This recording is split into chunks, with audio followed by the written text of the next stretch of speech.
I'm not here to hype a new gadget, I'm here to help you decide if this TV actually fits your living room, your budget, and the way you watch things.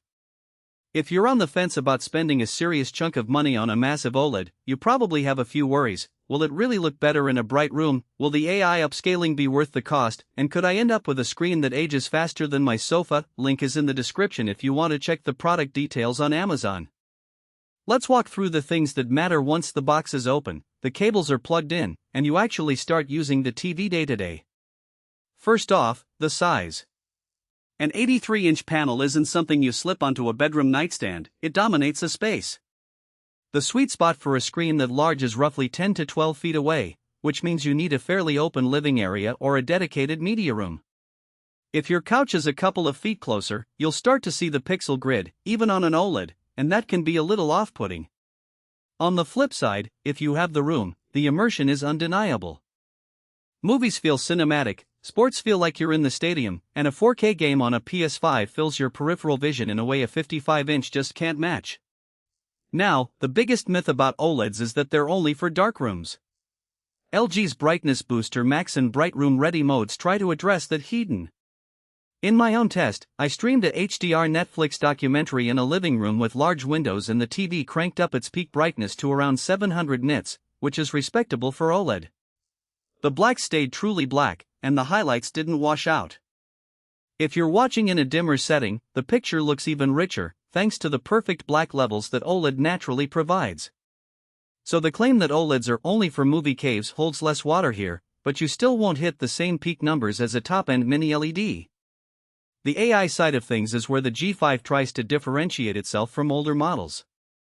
The Alpha 11 Gen 2 processor does a decent job of upscaling lower resolution sources. I tossed a 1080p Blu-ray of an old action film into the mix, and the TV's upscaler smoothed out the edges without making the image look artificially sharpened. It's not a miracle that turns SD into native 4K, but it's an improvement you'll notice if you still have a mix of older media. The same AI is used for motion handling, so fast sports sequences stay clear without the soap opera effect you sometimes see on cheaper panels. Dolby Vision and Dolby Atmos are baked in, and the TV lives up to the hype when you have a compatible sound system. I hooked it up to a modest 5.1 speaker set with Atmos support and the height effects felt genuine. Rain seemed to fall from above, and explosions had a real sense of space. If you only have a soundbar, you'll still get decent surround, but the full Atmos experience needs a proper speaker layout. For gamers, the ultimate gaming badge isn't just a badge. The TV supports HDMI 2.1, a 120Hz refresh rate, and a variable refresh rate, VRR, that works with the latest consoles. I ran a 4K at 120 FPS demo on a PS5, and the input lag measured around 13 milliseconds, which is essentially competitive grade. The TV also has a low latency mode that turns off unnecessary processing, so you get a clean signal. The only hiccup is that the auto low latency mode can be a bit finicky. Sometimes it stays on when you want the full picture processing for a movie, so you have to toggle it manually. Usability-wise, WebOS feels polished. The interface is clean, the App Store has all the major streaming services, and voice control through Alexa works without needing a separate Echo device. One practical annoyance is that the default home screen shows a lot of promotional tiles, and you need to spend a few minutes customizing it if you want a minimalist look. That's a small price to pay for the overall smooth experience, though.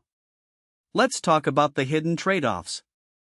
OLED panels are still susceptible to image retention if you leave static UI elements, think news tickers or video game HUDs on for extended periods. LG includes a pixel refresher that runs automatically when you turn the TV off, but if you're a heavy gamer who leaves the HUD on for hours, you'll want to schedule a manual refresher every few weeks. Also, the power draw for an 83-inch OLED is noticeable. It'll add a few extra dollars to your electricity bill compared to a similar size LED. Who should buy this? If you already have a decent audio setup, a spacious room, and you're willing to invest in a premium picture for movies, sports, and high-end gaming, the G5 gives you a blend of perfect blacks, bright room capability, and future-proof HDMI features that few other panels can match at this size. It's also a good fit for people who